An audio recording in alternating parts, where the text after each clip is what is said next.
작곡 파트는 내가 음악을 만든다, 트랙을 만든다고 해서 제출할 수 있을 만한 파일이 만들어지지 않습니다. 좋은 탑라이너를 만나야 하는데 학생들 혹은 트랙 메이커가 할 수 있을까요? 매칭, 피칭이라고 하는 시스템을 구현을 했는데요.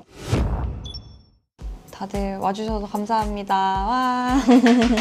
저희는 싱크라고 하고요. K-pop 크리에이션 허브 월드와이드이라는 이름으로 운영을 하고 있습니다. 저는 헤드 프로듀서이고요. 작사가 황유빈이라고 합니다. 현재 한국음악저작권협회 정회원이고 예전에 RBW 엔터에서 해외 마케팅에서 근무를 했고 현재까지 총 한 200여 곡 작사 참여를 했고요. XIXX 뮤직 퍼블리싱 그리고 XYCL K-pop 아카데미 이걸 통합한 XYNC라고 하는 회사의 대표를 맡고 있습니다. 저희 XIXX 저를 필두로 하는 수많은 작사, 작곡진이 포함되어 있는 디스코그래피는 요거 가득가득 채워도 넘을 만큼 많은 디스코그래피가 있습니다. 이플래시나 진, 태연, NCT 드림 등등 수많은 아티스트 앨범에 참여를 하고 있고요. 올해 이렇게 많은 앨범에 참여를 했습니다. 저희 XIXX 작가진들이 총 65곡에 발매를 하는 성과를 이뤘고 XICL의 수강생들은 48건에 참여를 했고 신규로 10명을 수강생에서 작가로 발탁을 했었습니다.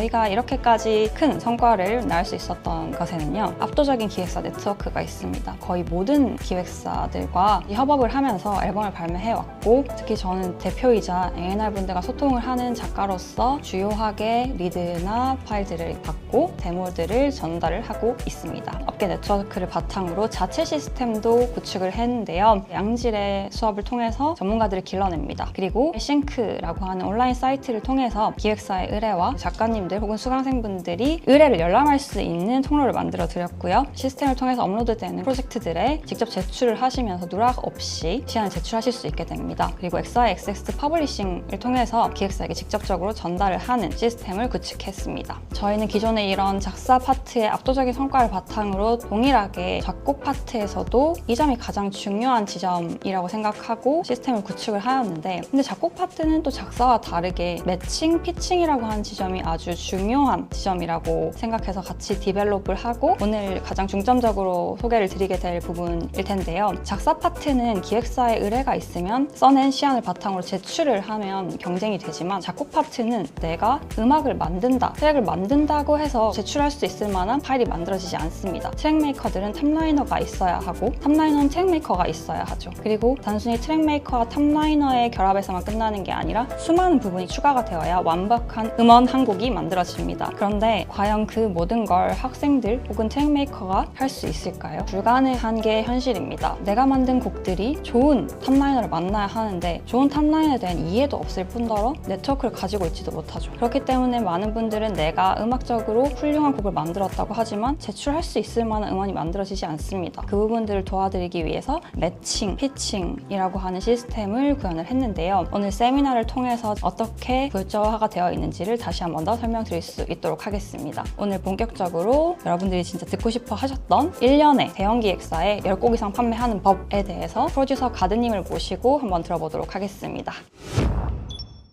안녕하세요.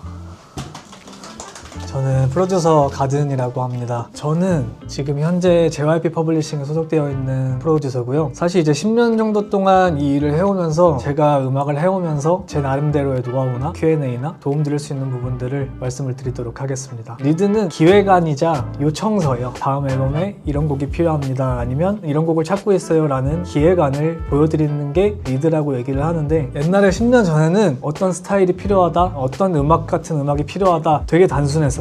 근데 이제 현대 리드 같은 경우에는 보다 보면 거의 소설을 읽는 것 같은 장황함이 있어요. 당연히 여러 가지 이유가 있는데 2010년대 후반까지는 트렌드라는 게 있었어요. 음악에 어떤 음악이 확 뜨면 히트를 하면 그 뒤에 후발주자들이 따라 듣는 음악들이 굉장히 많았고, 그래서 히트곡이 되게 중요했고 트렌드를 따라서 막 만들어졌기 때문에 리드가 되게 단순했었어요. 지금은 사실 저도 지금 일을 하고 있지만 빌보드 1위가 이렇게 엄청나게 큰 파급력을 가지고 있나? 대장보다는 그 정도까지는 아니다 라고 생각을 하는데, 음악의 트렌드가 하나의 장르로 국한돼 있었다가 각자 아티스트가 가지고 있는 색깔, 세계관, 방향성, 스토리, 이야기, 그 모든 것들이 하나의 트렌드로 정의할 수가 없기 때문에 모든 아이돌들이 조금씩 아티스트화가 돼가고 있고 독자적인 색깔을 조금씩 더 갖고 싶기 때문에, 그래서 리드가 조금 더 복잡해지고 세밀해졌어요. 그러면 여러분들이 뭔가 리드를 보고 작업을 할 때 신경 써야 되는 부분이 혹시 어떤 부분일까요? 방향성을 막 말로 풀어놓은 것들도 있고, 레퍼런스 음악들을 막 이렇게 막 나열이 되어 있어요. 리드를 보고 작업을 하실 때 절대 레퍼런스 음악들을 듣고 만들려고 하면 안 돼요. 그거는 그냥 거의 필패라고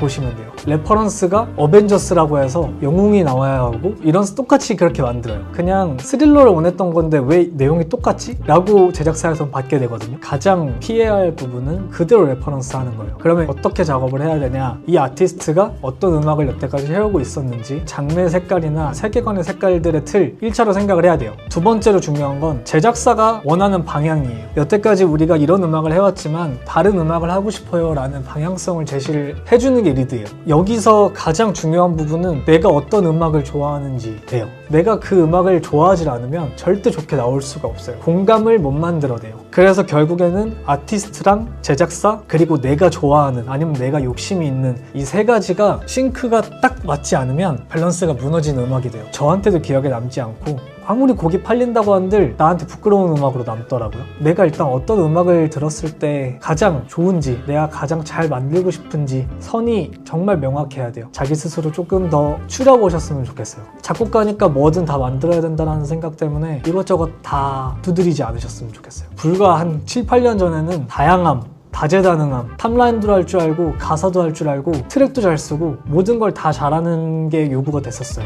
지금은 그렇지 않아요. 역할이 분명히 나뉘어져 있어요. 내가 할 수 있는 싱크를 가장 잘 만들고 그 싱크를 다음 타자한테 전달해줘야 돼요. 좋은 트랙에게는 좋은 탑라이너가 필요하고, 좋은 탑라이너 또한 좋은 트랙이 필요해요. 트랙 메이커로서 만들고 그 다음 탑라이너로 바통을 넘겨줬을 때 확실하게 이 음악을 어떤 음악이다라고 정의할 수 있는 것들을 전달을 해줘야 돼요. 싱크를 맞출 때 제작사와 아티스트만 생각하지 말고 자기까지, 자기가 정말 좋아하는 것까지 생각을 해라. 그 다음에 이제 좋은 탑라인을 만들어야 되는데, 저도 처음에는 주변 선배 작곡가들을 통해서 되게 많은 도움도 받았었고, 회사를 통해서도 도움을 받았었고, 개인으로 트랙 메이커 혼자서 할 수 있는 데에는 한계가 너무 명확해요. 왜냐면 역할이 너무 명확하기 때문에. 탑라이너도 만능이 아니에요. 오히려 트랙 메이커보다 훨씬 더 제약이 많아요. 랩을 좋아하거나 R&B를 좋아하거나 보컬 레인지에 따라서도 제약이 있고, 제약이 굉장히 많기 때문에 어떤 탑라이너한테 내 트랙을 맡겨야 가장 그 싱크를 높일 수 있을까에 도움을 드리려고 하는 부분이 피칭 매칭이에요. 도움을 드릴 수 있었으면 좋겠습니다.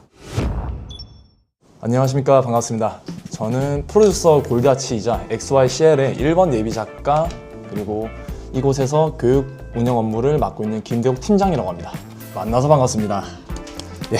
오늘 저는 여러분께 조립형 커리큘럼이랑 예비작가 시스템에 관련해서 조금 디테일한 내용을 안내해 드리려고 합니다. 간단하게 저에 대한 소개만 하고 안내 드릴게요. 저는 지난 3년 동안 학원 미디 프로덕션 시스템 속에서 팀장으로서 쌓은 운영 노하우가 있고요. 매장음악 서비스사에서 1년간 일하면서 쌓은 실무 경험이 있습니다. 저 또한 XYCL의 1번 예비작가로서 여러분들께서 피했으면 하는 시행착오들을 최대한 덜어드리고 인사이트를 누릴 수 있도록 최대한 노력하는 조력자가 되겠습니다. 조립형 커리큘럼에 대한 내용을 좀 짤막하게만 안내드리면은, 지난 6, 7년 혹은 4, 5년 전부터는 정말 K-POP 씬, 대중음악 씬에서도 정말 다양한 음악들이 세분화돼서 테크닉적으로 깊이감이 요구가 되고 있다고 생각을 했어요. 최근에 들었을 때도 브라질리언 펑크라는 장르 음악을 들을 수 있었고, 레게톤도 들을 수 있었고, 레이지, 하이퍼팝, 지식이 없고 정보가 없고 관심이 없으면 만들기 힘든 장르 음악들도 여전히 K-POP에서 들려오기 시작하고 있더라고요. 이런 부분을 생각했을 때 획일화된 강의, 1주차 이거 찍어오세요, 2주차 이거 뭐 하세요, 3주차 이거 하세요는 더 이상은 조금 하면 안 되지 않을까. 학생들만의 개개인의 니즈 파악이 최우선적으로 이루어져야 되고, 어떤 부분들이 약점인지 어떤 부분들이 강점인지를 파악해서 성장시킬 수 있지 않을까. 커리큘럼화 시킨 게 조립형 커리큘럼입니다. 4가지 포인트로 쪼갰습니다. 테마감, 송폼, 사운드 디자인, 믹싱 밸런스인데요. 테마감 같은 경우에는 코드 진행, 멜로디, 리듬 감각이라는 게 리듬 소스를 의미하는 게 아니에요. 둥, 투, 둥, 투 이건지 둥, 뚜뚜뚜 이건지 리듬 패턴을 의미하는 거고, 사운드 디자인은 단순하게 신디사이징을 하거나 이펙팅을 하는 얘기를 넘어서 소스 선택, 톤, 질감 자체를 좀 의미한다고 생각하시면 돼요. 그리고 이렇게 만들어진 루프들을 전개를 해야 돼요. 이 부분이 송폼이라 생각하고요. 이 세 가지 파트가 합쳐져서 이쁘게 듣기 좋게 원하는 바에 맞춰서 믹싱을 해야 된다. 믹싱 밸런스까지 네 가지 요소가 있습니다. 내비게이션을 좀 설정해드린다라고 설명을 드리고 싶어요. 어떤 음악을 만들고 싶어 하시는지 잘 모르겠죠, 저는 당연히. 오늘 처음 만나뵀을 테니까. 그렇다면 우리는 수업 이전에 사전 인터뷰를 통해서 목표라는 지점이 어디인지, 그 지점에 도달하기 위해 우리가 뭘 배워야 하는지, 약점이 무엇인지 장점이 무엇인지 명확하게 먼저 소통을 통해서 알고 빠르게 채워나갈 거예요. 이런 부분들이 합쳐졌을 땐 빠른 성장을 도와준다고 생각합니다. 가르치면서 느꼈던 공통된 사례를 두 가지를 좀 뽑았어요. 첫 번째가 테마감은 좋았으나 사운드 디자인이 조금 부족한 경우, 아쉬운 경우였어요. 예를 들어서 브라질리언 펑크가 프리코러스에서는 감이 되지만 트랩 리듬들이 좀 복합적으로 사용되어야 되는 음악인데 소스를, 트로피컬 소스를 고른다든지 하우스 소스를 고른다든지 어울리지 않는 소스를 고를 때 처음에 그냥 소스 고를 때는 킥이니까 tutut 하고 스네어니까 tutut 할 텐데 어긋난 상태로 계속 빌드업이 됐을 때 완성 단계쯤에서 느껴요. 아, 이거 왜 이렇게 구리지? 뭐가 잘못된 걸까? 결국 처음으로 돌아가서 사운드 소스 선택부터 시작되는 거라 생각하거든요. 이런 분들한테는 저는 사운드 디자인에 대한 내용들을 알려드리고 소스 선택에 대한 내용들을 알려드렸고, 송폼 장르 분석 집중 이 파트는 테마감도 좋고 소스 선택도 잘해가지고 16마디 혹은 1절까지 음악을 잘 완성을 해요. 근데 이제 그 이상이 문제인 거죠. 완곡을 어떻게 하죠? 이런 분들한테 항상 이제 많은 솔루션을 좀 제안해드렸던 것들이, 본인이 하는 음악들이 어떤 음악인지 먼저 체크를 하고 비슷한 혹은 아카펠라를 가지고 먼저 작업을 해보셔라. 디테일한 작업이 아니더라도 전체 송 스트럭처를 펼칠 수 있는 역량을 한번 연습해보셔라. 우리가 만들어야 되는 음악이 디브릿지가 필요한지에 대해서 생각을 해보자. 댄스 브레이크로 대체할 수 없는지, 프리코러스에서는 획일화된 R&B 코드 프로그레션이 아니고 최근 나왔던 올데이 프로젝트 음악처럼 브라질리언 펑크의 리듬으로 확 깔아버리면 안 되는지, 비슷한 BPM의 음악들을 쭉 들어보면서 대체할 수 있는 장르들로 한번 넣어보자. 이런 부분들을 가지고 수업을 했을 경우에 스스로도 완곡 송폼을 짜오는 경우들이 많았습니다. 이런 부분들을 조립한 커리큘럼을 가지고 수업을 진행할 거고요. 조립형 커리큘럼이라는 스트럭처는 우선 중급반부터 시작될 거예요. 본인이 미디를 배워보신 적이 있거나 해보신 적이 있거나 곡을 만들 수 있는 분들께서는 레벨 테스트라는 걸 통해서 중급반 혹은 고급반부터 시작할 건데, 그 이전에 경험이 없으신 분들을 위해 개설된 기본반에 대해서부터 짤막하게 안내드릴게요. 기본반은 아이가 일어나는 법, 걷는 법, 본인이 하고 싶어하는 말을 전달하는 말하는 법을 배우듯이 기본적인 개념에 대해서 배울 거예요. DAW가 뭔지, 샘플이 뭔지, 시퀀싱이 뭔지, 루프의 개념이 뭔지, 플러그인이 뭔지. 3개월간 총 12주간의 과정이 끝이 나면 여러분들은 중급반으로 올라가게 될 건데, 중급반부터는 여러분들이 뭘 원하는지 집중적으로 계속해서 물어볼 거예요. 어떤 음악을 만들고 싶은지, 그 음악으로 무엇을 하고 싶으신지, 어떤 부분이 약한지, 어떤 부분이 강한지. 그게 파악이 되고 나면은 여러분들은 4가지 핵심 요소로 수업을 받게 될 겁니다. 테마감에서 조금 더 레벨업된 미디 시퀀싱 심화를 배울 거예요. 오토메이션, 모듈레이션, 피치 밴딩, 미디 파트에서 할 수 있는 조금 더 심화된 교육들을 받을 거고, 장르 분석 및 장르 스타일 최적화 편곡이라고 있죠. 인터뷰 통해서 내가 뭘 원하는지 얘기했잖아요. 소통을 했을 거 아니에요. 그러면은 이제 소통했던 그 음악들이 어떤 걸 요구하는지를 파고들 거예요. 파고들어야 깨우치고 깨우쳐야 만들 수 있을 거니까요. 얘네들이 진행되고 나면은 사운드 디자인, 신디사이징, 내가 원하는 결과에 맞춰서 소스를 선택하고 결과물들을 도출하는 방법들을 배우게 될 겁니다. 그리고 나면 최종적으로 믹싱 마스터링 과정을 배우겠죠. 이렇게 해서 중급반에서 여러분들이 완곡을 만들어내기 시작하면은 그때부터 여러분들은 고급반으로 진급할 겁니다. 고급반에서는 크게 2가지 안내드리고 싶은 게 있는데요. 리드 대응 능력이랑 아이덴티티 강화예요. 리드 대응 능력은 여러분들이 이제 실제 프로듀서가 되고 트랙메이커가 된다면은 어떤 부분을 요구하는지, 뭘 만들어야 되는지, 이거에 대한 기준점이 필요해질 거예요. 필드에서 돌아가는 환경과 똑같이 이미 리드를 배부를 해서 여러분들이 어떤 음악을 만들어야 되는지, 언제까지 만들어야 되는지를 항상 계속 상기시켜 드릴 거예요. 이 리드라는 게 저는 버스 같거든요. 한 번 놓치면 언젠가 다시 돌아오긴 해요. 그리고 돌아온 버스에 내 트랙을 올릴 수도 있어요. 근데 문제는 이미 새로운 버스에는 내가 만든 트랙들보다 좀 더 좋은 음악들이 올라있는 경우가 있어요. 그렇기 때문에 최대한 빠르게 순간순간에 만드는 능력이 필요하다. 그리고 아이덴티티 강화는 고급반 넘어가면은 그때부터는 담당 강사님들의 퍼센테이지를 계속 줄일 거예요. 학생, 수강생 분의 퍼센테이지를 계속 올려서 최종적으로 피드백만 받고 마스터링까지 내가 트랙을 만들 수 있는 상태까지 달려갈 거예요. 그렇게 되면 여러분들은 실무 퀄리티에 해당하는 내용까지 접근하게 되고 예비 작가로서 선발됩니다. 예비 작가로 선발되면은 여러분들은 싱크라는 허브 사이트가 있어요. 리드들이 올라오는 사이트인데 이곳에 여러분들이 리드를 확인하고 내가 어떤 음악을 만들지 생각해서 트랙을 업로드하실 수 있어요. 업로드된 트랙들은 송캠프 참여 혹은 탑라이너들과 매칭을 통해서 완곡으로 완성될 거예요. 이렇게 완성된 곡들은 XYXX 퍼블리싱을 통해서 기획사 피칭 및 전달이 될 거예요. 그리고 전달까지 된 곡들이 픽스까지 되고 나면 여러분들은 작가가 되신다고 생각하시면 되겠습니다. 여러분들이 가질 수 있는 시행착오 최대한 없애드리고 인사이트 최대한 넓혀서 같이 공유드리고 노력하는 담당자가 되도록 하겠습니다. 감사합니다.